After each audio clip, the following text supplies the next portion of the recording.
Shalom, shalom, bien-aimés dans le Seigneur, c'est votre bien-aimé, le frère Kale Kabasele Badimou, en direct de l'église La Grâce de Dieu Paris France. Bien-aimés, je glorifie encore le Père de notre Seigneur Jésus-Christ, lui qui a permis à ce que nous ayons le souffle de vie, lui qui a permis à ce que nous puissions être devant vous ce samedi 1er juillet 2023, afin que nous puissions proclamer la bonne nouvelle et proclamer la repentance au peuple. Bien-aimés, mais avant toute chose, vous devez savoir que le culte, c'est toujours chaque dimanche de 10h à 12h au 12 square Gérard Philippe, Église La Grâce de Dieu Paris France. Pour aujourd'hui, samedi, ce sont des enseignements spéciaux concernant un thème bien spécial qui concerne la place de la femme dans l'Église. Parce que nous nous sommes posé la question, la femme peut-elle enseigner dans l'Église ou devenir ministre, ancien, diacre? C'est ça le thème que nous abordons durant tout ce mois de juin, durant tout le mois de juin que nous avons abordé, et nous allons aussi entrer un tout petit peu dans le mois de juillet afin de conclure avec cet enseignement. Mais avant toute chose, recommandons cet instant aux mains du Saint-Esprit. Père éternel, Père Tout-Puissant, nous te rendons grâce pour le souffle de vie. Nous te disons encore merci pour cet amour manifesté à la croix en ton Fils, notre Seigneur Jésus qui est le Christ, qui est notre Seigneur et qui est notre Sauveur, notre Rédempteur. C'est lui que tu as établi comme notre rédemption et notre sanctification. Nous nous approchons devant toi, Père, par le sang versé par ton Fils. Celui qui a ôté le péché de nos vies, qui nous a sanctifiés, qui nous a purifiés. Père, nous parlerons de ta parole. Oui, parce que le Seigneur Jésus-Christ nous a donné ta parole afin que nous puissions l'annoncer devant les nations. C'est pour cela, Père, ta parole doit être puissante et efficace. Nous devons voir ta puissance à travers cette parole et l'efficacité de ta parole à travers cet enseignement. Que ton Esprit Saint puisse nous convaincre du péché. Que ceux qui étaient dans Papa Seigneur dans les mauvaises voies, qui étaient éloignés de toi, puissent revenir à toi à travers cette parole. Gloire te soit rendue car toute repentance, Père, la gloire te reviendra. Au nom de ton Fils, notre Seigneur Jésus-Christ, j'ai ainsi prié. Amen, amen, amen. Oui, bien-aimés, la parole de Dieu est comme un massue afin de briser tous les rocs de nos cœurs, toutes les incrédulités, tous les égarements que le diable a pu mettre dans nos vies, que certaines personnes ont pu mettre dans nos vies. C'est pour cela la parole est là pour faire revenir les gens sur le droit chemin. Bien-aimés, nous continuons notre thème et nous arrivons à un moment crucial de ce thème. Oui, les versets qui posent polémique, les versets qui posent de controverses. Il faut que nous puissions nous attarder sur ces versets. Parce qu'un enseignement ne peut être compris d'un seul coup. Non. L'enseignement doit être compris dans plusieurs phases, dans plusieurs étapes. Parce qu'il faut bien lire les versets qui posent problème. Parce qu'un seul verset peut demander beaucoup de versets pour avoir la compréhension d'un seul verset. Je parle notamment de ces versets. 1 Corinthiens chapitre 14, à partir du verset 33 jusqu'au verset 38. 1 Timothée chapitre 2, à partir du verset 9 jusqu'au verset 15. Mais avant d'aborder ces versets, nous devons comprendre la place de l'homme et de la femme dans l'Église. Nous devons comprendre les fonctions d'autorité. Les fonctions qui permettent aux gens dans l'Église d'avoir de l'autorité. Les fonctions qui permettent aux rachetés dans l'Église d'avoir la fonction ou l'autorité d'enseigner. Nous avons tout d'abord les 5 ministères. Éphésiens chapitre 4. Éphésiens chapitre 4. Alors, Éphésiens chapitre 4.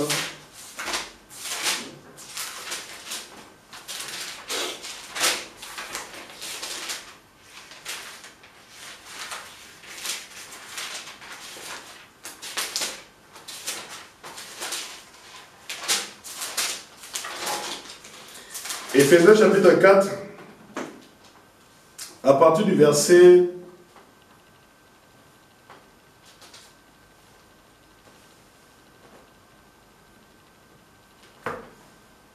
9. Éphésiens chapitre 4 à partir du verset 9. Il est monté. Qu'est-ce que ça dit? Sinon qu'il est aussi descendu dans les régions inférieures de la terre. Et celui qui est descendu, c'est le même qui est aussi monté au-dessus de tous les cieux, afin de remplir toutes choses. Celui encore qui a donné aux uns d'être apôtres, à d'autres d'être prophètes, ou encore évangélistes, ou bien pasteurs et docteurs, organisant ainsi les saints pour l'œuvre du ministère en vue de la construction du corps du Christ. Les ministères d'autorité dans le corps du Christ, c'est-à-dire que quel que soit l'endroit, quel que soit le lieu où se trouve une église locale, le ministère a autorité dans cette église. C'est-à-dire que je sois à Paris, que je sois à Kinshasa, que je sois aux États-Unis, que je sois en Chine, que je sois aux États-Unis, quand je viens dans une église locale, c'est-à-dire que dans une assemblée des saints, lorsque je me présente, je dis je suis apôtre, je suis évangéliste, je suis prophète, je suis docteur, je suis pasteur, je suis apôtre, ainsi de suite. Lorsque je me présente, je dis que je suis l'un de ces 5 ministères, l'église doit m'accueillir, l'église doit m'écouter, l'église doit entendre la parole que je prêche. Alléluia. Alléluia. Saisissez bien ce que je dis. L'église doit m'écouter, l'église doit m'accueillir, l'église doit m'accueillir en tant que ministre de Dieu. C'est-à-dire que partout où j'irai, je n'ai pas besoin de recommandations, je n'ai pas besoin de lettres de ceci ou de cela. Juste le titre, juste le ministère que j'ai m'ouvre la porte dans une église.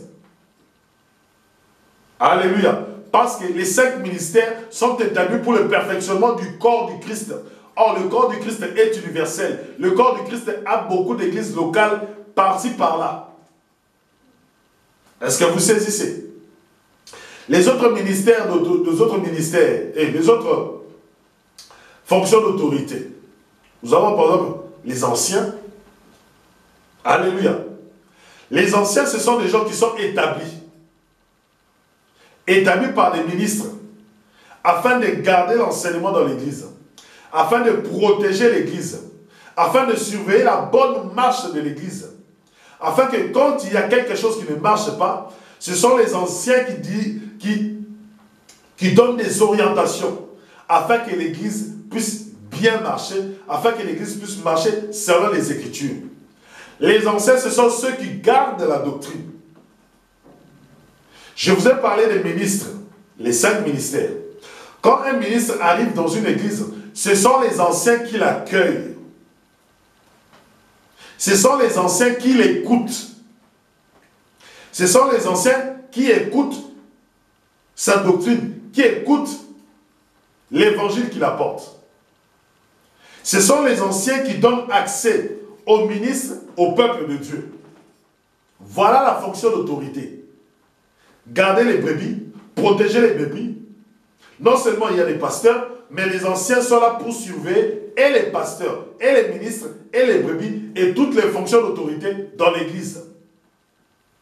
Alléluia. Est-ce que vous me saisissez? C'est important de comprendre cela. Vous avez aussi les diacres.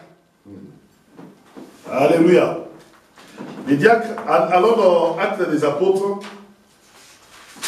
pour comprendre la mission des diacres. Actes des Apôtres, chapitre 6, à partir du verset 1er. En ce jour-là, comme le nombre des disciples augmentait, il y eut le murmure chez les hellénistes contre les Hébreux. Dans le service quotidien, disait-il, on négligeait leurs veuves. Les 12 convoquèrent alors l'assemblée des disciples et leur dirent, il ne sied pas que nous délaissions la parole de Dieu pour servir aux tables. Cherchez plutôt parmi vous, frères, 7 hommes de bonne réputation, remplis de l'esprit et de la sagesse, et nous les proposerons à cet office. Quant à nous, nous resterons assidus à la prière et au service de la parole. Donc, les diacres sont qui? Les diacres sont ceux qui aident le ministre dans ses tâches. Sont eux ceux qui aident les anciens dans les tâches quotidiennes de l'Église, dans les tâches de service dans l'Église. Lorsqu'il y a par exemple les services dans l'Église, le culte, les réunions, ainsi de suite, les diacres sont là pour coordonner tout. Les diacres sont là pour organiser tout dans l'Église. C'est-à-dire que les ministres sont là pour s'occuper à la prière et à la parole. Les anciens sont là pour garder et veiller à ce que le fonctionnement de l'Église corresponde à la doctrine de Christ. Et les diacres sont là pour organiser, pour coordonner, afin que tout se fasse dans l'ordre dans l'Église. Oui, chacun a sa tâche. La tâche du ministre n'est pas la tâche du diacre. La tâche du diacre n'est pas la tâche des anciens. Non, pas du tout. Chacun a sa fonction. Mais ce sont des fonctions d'autorité. Alléluia. Maintenant, venons à ce sujet. Venons à ce sujet. Pourquoi est-ce que le verset de 1 Corinthiens, chapitre 14, pose controverse? Pourquoi est-ce que le verset de 1 Corinthiens et 1 Timothée, chapitre 2, à partir du verset 9, pose problème, pose controverse? Parce que les gens ne veulent pas dissocier l'homme de la femme. La première raison que vous devez comprendre, les gens ne veulent pas dissocier l'homme de la femme. Ils prennent ce verset. Galates chapitre. Ils prennent Galates chapitre 3 à partir du verset 26 pour dire ceci. Galates chapitre 3. Au verset 26 jusqu'au verset 29, il dit ceci.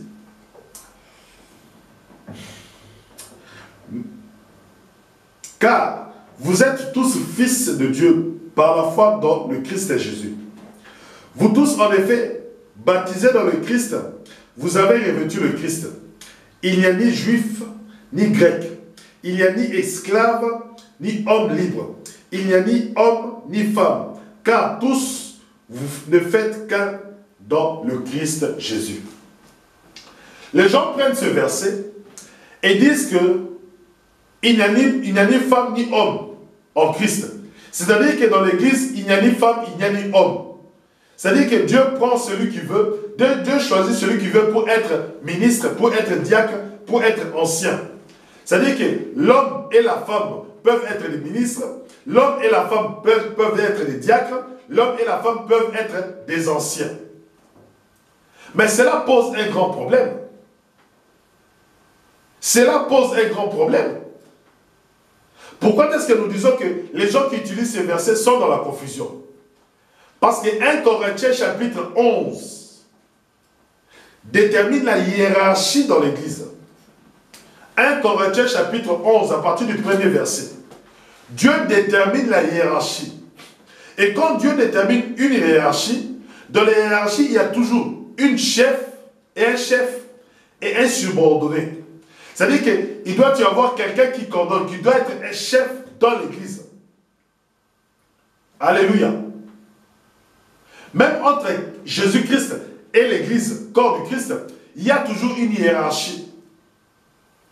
Et l'apôtre Paul fait toujours appel à cette hiérarchie pour faire comprendre pourquoi est-ce que la femme ne peut pas enseigner. Si vous ne comprenez pas la hiérarchie, si vous ne comprenez pas le service d'autorité, vous ne comprendrez pas 1 Corinthiens chapitre 14, vous ne comprendrez pas 1 Timothée chapitre 2. Allons dans 1 Corinthiens chapitre 11.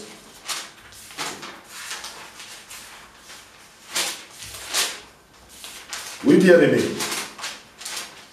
Nous devons suivre la parole. 1 Corinthiens chapitre 11. À partir du deuxième verset. Non, à partir du premier verset. Montrez-vous mes imitateurs, comme je le suis moi-même du Christ. L'apôtre Paul commence à dire, soyez mes imitateurs, comme moi je suis l'imitateur de Christ. Et regardez ce qu'il dit après. Je vous félicite de ce qu'en toutes choses, vous vous souvenez de moi et gardez les traditions comme je vous les ai transmises. Ah, l'apôtre Paul a transmis la manière d'agir. Dans notre version, comme dans 8 secondes, il dit ceci. Je veux cependant, non, je vous loue de ce que vous vous souvenez de moi à tous égards et de ce que vous retenez mes instructions telles que je vous les ai données ou enseignées. Regardez maintenant, il dit, je veux cependant que dans toutes les instructions que je vous ai données, dans tout ce que je vous ai dit précédemment, vous devez comprendre une chose. Vous devez saisir une chose. Que dans ces instructions que je vous ai données, vous devez maintenant comprendre la hiérarchie. Il dit ceci. Je veux cependant que vous le sachiez. Le chef de tout homme, c'est le Christ. Le chef dans l'église, dans le corps du Christ, le chef de tout homme. C'est-à-dire que si vous voyez un homme dans l'église, si vous voyez un chrétien dans l'église, si vous voyez un disciple, homme dans l'église, le chef de tout homme, c'est Christ. La première des choses que vous devez retenir, parce que cet enseignement est très subtil, le diable a cette subtilité, le diable a cette façon, cette malignité.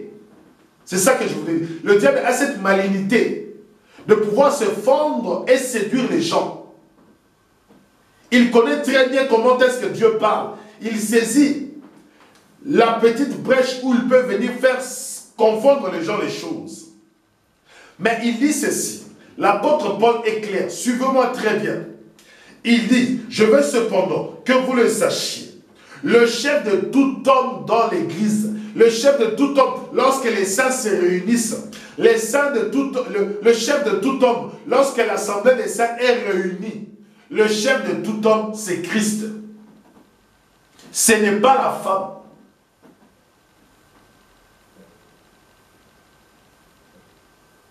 Alléluia. Lorsque nous nous réunissons dans l'assemblée des saints, saisissez-moi très bien. Vous devez comprendre que le chef de tout homme n'est pas la femme.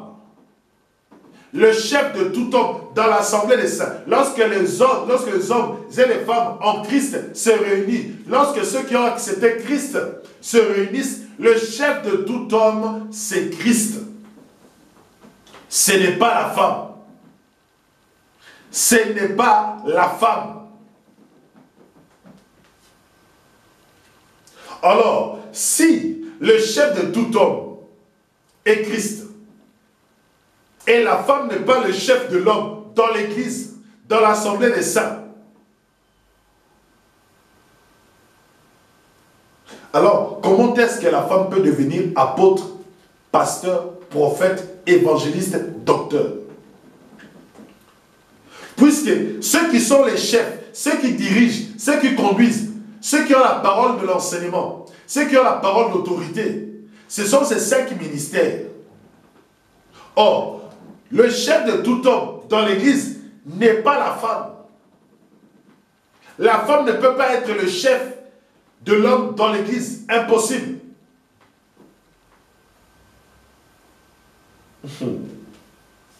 Bien-aimés,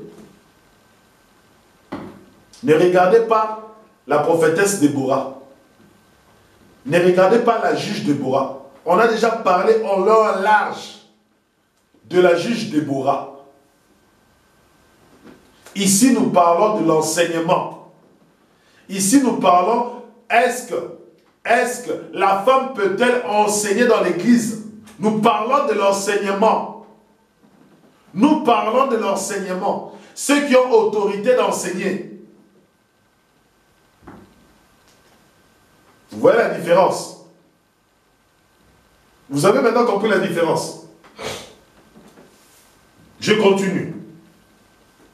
Écoutez. Le chef de la femme, c'est l'homme.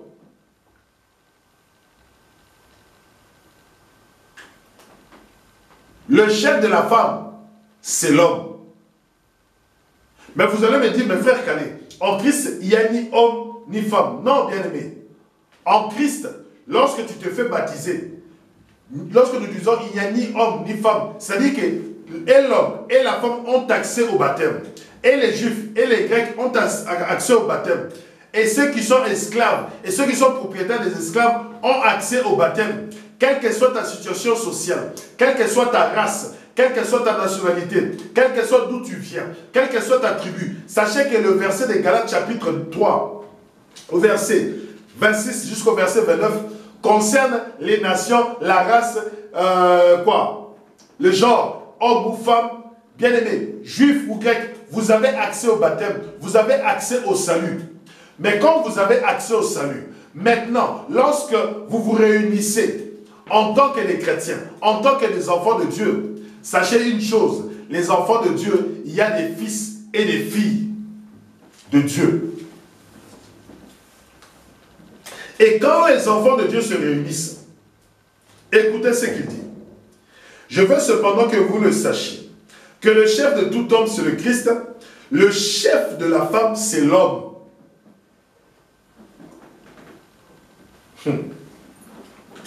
Qu'est-ce que cela veut dire? Cela veut dire ceci, que dans l'assemblée des saints, ceux qui ont la prééminence d'être chef, c'est l'homme, ce n'est pas la femme.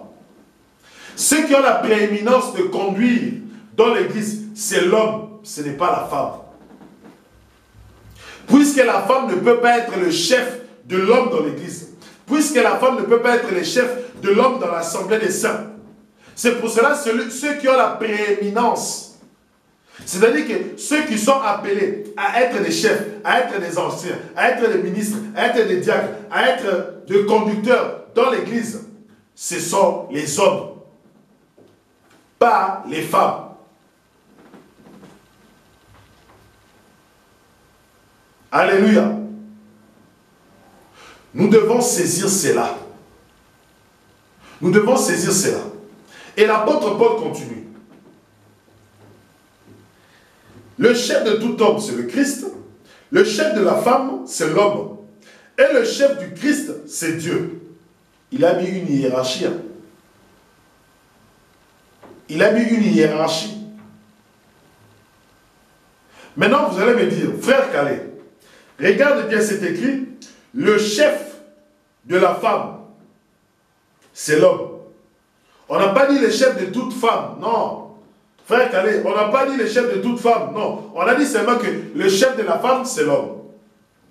Mais laissez-moi vous dire maintenant, continuez. Regardez ce qu'il est écrit. Tout homme qui prie ou prophétise, la tête couverte, fait affront à son chef. Alléluia. Écoutez, tout homme qui prie ou prophétise, la tête couverte, fait affront à son chef. C'est-à-dire que si dans l'église, quand nous nous assemblons, quand un homme porte un voile sur sa tête, quand un homme porte un turban sur sa tête, il fait affront. C'est-à-dire qu'il désobéit à son chef. Il s'oppose à son chef. C'est-à-dire qu'il affronte son chef. Il montre au chef que tu n'es pas mon chef. Il montre au chef que tu es au même niveau que moi. Je n'ai pas peur de toi. Je n'ai pas à obéir devant toi. Or, quand il fait affront à son chef, c'est-à-dire qu'il entre en rébellion dans l'ordre établi par Dieu dans l'église. Alléluia. Est-ce que vous saisissez? Maintenant, vous qui me parlez de dire que il est écrit que l'homme est le chef de la femme. On n'a pas dit que l'homme est le chef de toutes les femmes dans l'église. On n'a pas dit que si nous assemblons un homme quelconque est le chef de toutes les femmes dans l'église, ça veut dire que cet homme-là viendra donner des ordres à toutes les femmes. Non, là vous avez mal compris. Là vous avez mal compris. Là vous avez mal saisi. Respectueusement, vous allez mal saisir la parole. Nous pouvons être une centaine, des milliers dans l'église. Mais lorsque l'apôtre Paul dit que l'homme est le chef de la femme, c'est-à-dire que c'est l'homme qui a la prééminence, c'est l'homme qui a la position d'être chef dans l'église. Ce n'est pas dit que l'homme est le chef de toutes les femmes, non. C'est-à-dire que quand l'homme occupe une fonction d'autorité, c'est là qu'il est le chef de toutes les femmes. C'est là qu'il est le chef de tous les hommes dans l'église. Alléluia. On ne dit pas que si quand l'homme est le chef de la femme, c'est limité seulement dans la femme. Non. C'est-à-dire que quand l'homme est ministre, quand l'homme est ancien, quand l'homme est diacre, il exerce les fonctions d'autorité sur les hommes et sur les femmes. Alléluia. Il exerce l'autorité sur les hommes et sur les femmes. Ça, vous ne devez pas l'oublier. Un ministre, un pasteur, un apôtre exerce l'autorité sur les hommes et sur les femmes. Continuons. Toute femme qui prie ou prophétise la tête découverte fait affront à son chef. Alléluia. Alléluia. Écoutez bien, je répète. Toute femme, là on dit pas que si une femme, non, on dit toutes les femmes qui prient ou qui prophétisent la tête non couverte, c'est-à-dire que cette femme-là ne porte pas le voile pour se couvrir, fait affront à son chef. Alléluia, alléluia, alléluia, alléluia, amen. Il fait affront à son chef. Écoutez, c'est exactement comme si elle était la tête rasée. Si donc une femme ne met pas le voile alors qu'elle se coupe les cheveux, mais si c'est une honte pour une femme d'avoir les cheveux coupés ou tendus, qu'elle mette un voile. L'homme, lui, ne doit pas se couvrir la tête parce qu'il est l'image et la gloire de Dieu. Quant à la femme, elle est la gloire de l'homme. Ce n'est pas l'homme, en effet, qui a été tiré de la femme, mais la femme de l'homme. Et ce n'est pas l'homme, bien sûr, qui a été créé pour la femme, mais la femme pour l'homme. Voilà pourquoi la femme doit avoir sur sa tête un signe d'autorité ou de soumission à cause des anges. Aussi bien, dans le Seigneur, ni la femme ne va sans l'homme, ni l'homme sans la femme. Car de même que la femme a été tirée de l'homme, aussi l'homme naît par la femme, et tout vient de Dieu.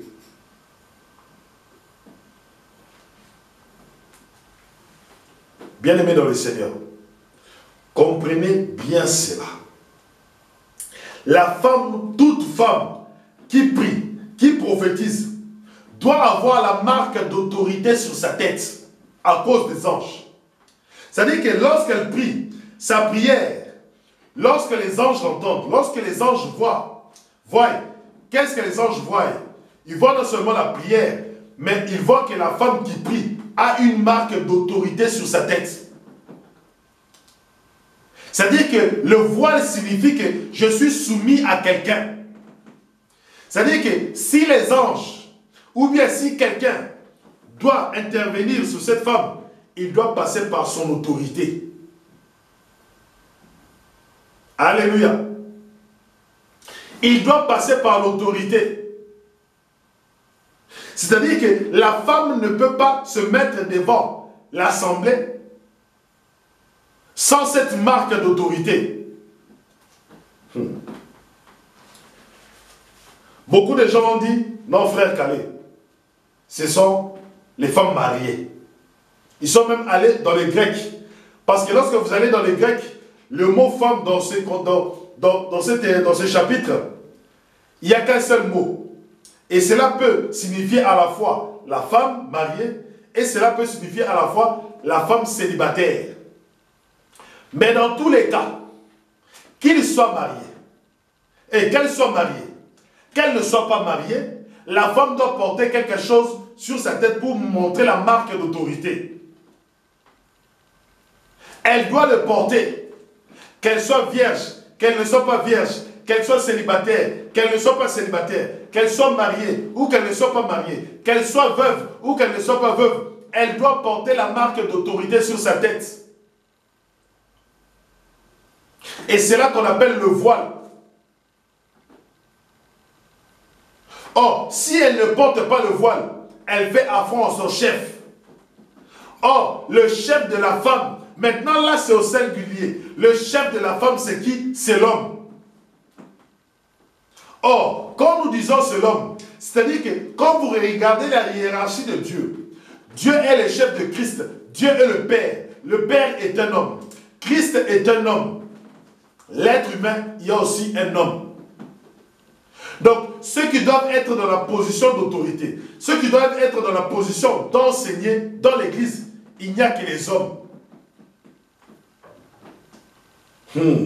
Alléluia. Oui, bien-aimé, si tu es une femme, tu es dans l'église, tu es marié.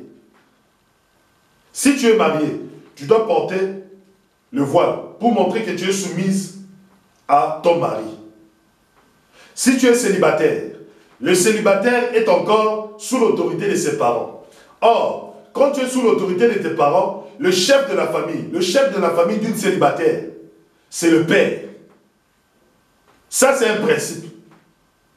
Ne venez pas avec des cas particuliers. Ne venez pas avec des cas particuliers. C'est-à-dire que, alors, si la femme est en Europe, si c'est célibataire est en Europe, ses parents sont en Afrique.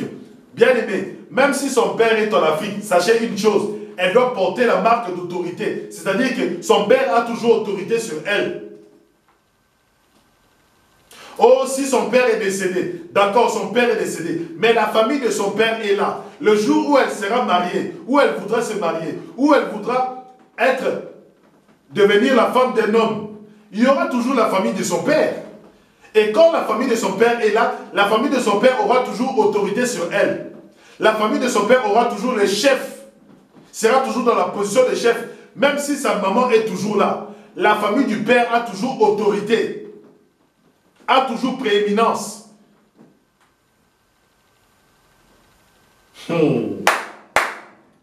C'est pour cela que vous voyez que beaucoup de femmes sont devenues des ministres comme ça. C'est-à-dire qu'il n'y a ni juif, il n'y a ni homme, ni femme, ni juif, ni grec. Elles sont devenues des ministres sans comprendre les Écritures. Il y a même une autre femme connue aux États-Unis. Elle, qu'est-ce qu'elle a dit? Elle a dit, mon mari m'a donné la permission d'enseigner. Bien-aimé, ton mari n'a pas l'autorité, n'a pas le pouvoir de changer la parole de Dieu. Ton mari n'a pas l'autorité, ton mari n'a pas le pouvoir de changer la parole de Dieu. Comme j'ai vu certains ministres qui disent que moi j'autorise les femmes à être ministres. Excusez-moi, humblement, vous ne pouvez pas changer la parole de Dieu. La position d'autorité, c'est l'homme. Regardez même lorsque vous dites que nous les autorisons. C'est-à-dire que la femme en soi elle-même a compris qu'il faut que j'ai l'autorité de mon mari pour faire quelque chose. C'est-à-dire qu'elle accepte qu'elle est soumise d'abord. Consciemment, toutes les femmes comprennent que dans une assemblée, ceux qui dirigent, c'est l'homme, c'est la prééminence. Dans le travail, tu peux être chef d'un homme. Ça, c'est dans le travail. Ça, c'est dans le travail. Tu peux être chef d'un homme dans le travail. Mais ici, dans l'assemblée des saints, dans l'église, sache une chose, dans l'église, c'est l'ordre de Dieu. Et Dieu a établi que la femme, toute femme dans l'église, toute chrétienne dans l'église, doit porter la marque de son chef. Or, le chef de la femme, c'est qui? C'est l'homme. Si tu es marié, c'est ton mari. Si tu es célibataire, c'est ton père. Je répète, si tu es marié, c'est ton mari. Si tu n'es pas marié, tu es célibataire, c'est ton père. Alléluia.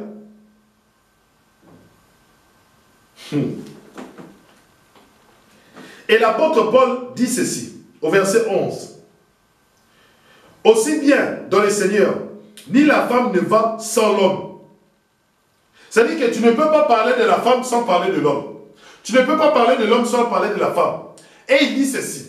Pourquoi est-ce que l'homme a la prééminence? Pourquoi est-ce que l'homme a la priorité? Pourquoi est-ce que l'homme a cette position d'autorité dans l'assemblée des saints? Il dit ceci. Ce n'est pas l'homme, en effet, qui a été tiré de la femme.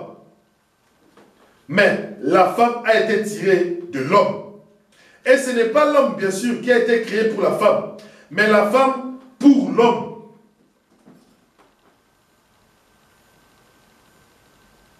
Mais la femme pour l'homme.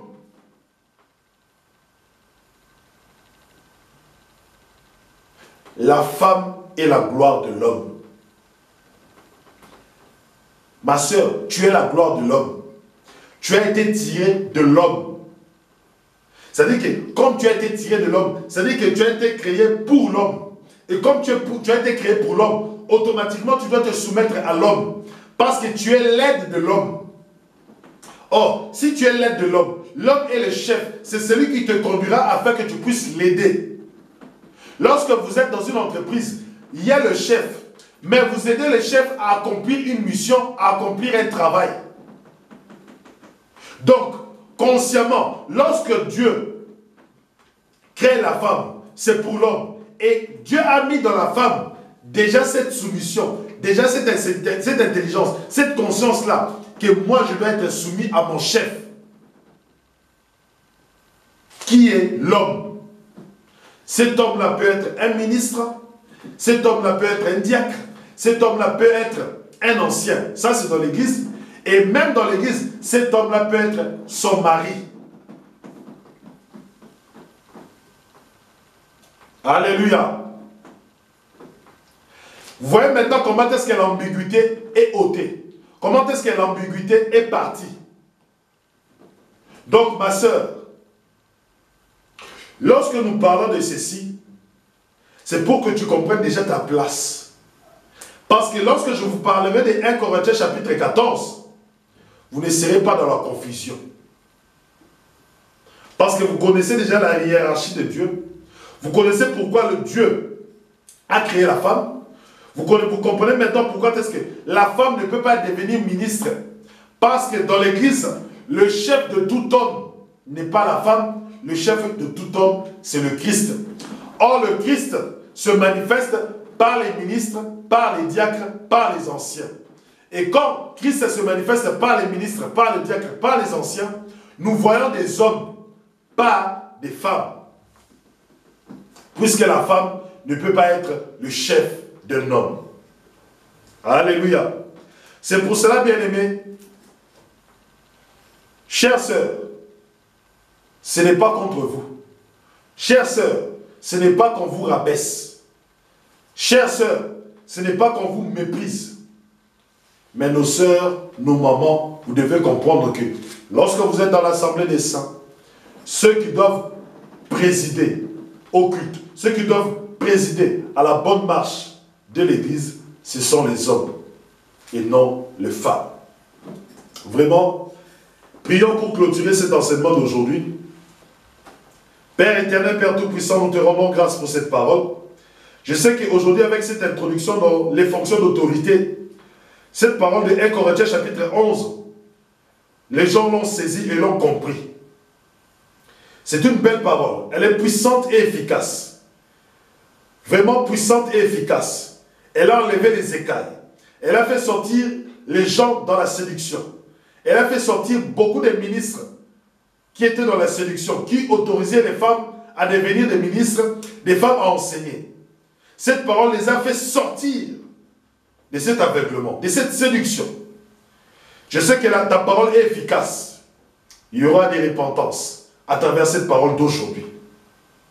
Je crois au fin fond de moi, au nom de Jésus-Christ, que cette parole a béni et cette parole a amené beaucoup de femmes qui sont ministres à la repentance, à léguer cette fonction de ministre, de diacre, d'ancien aux hommes et qu'ils puissent se mettre dans sa position de soumission.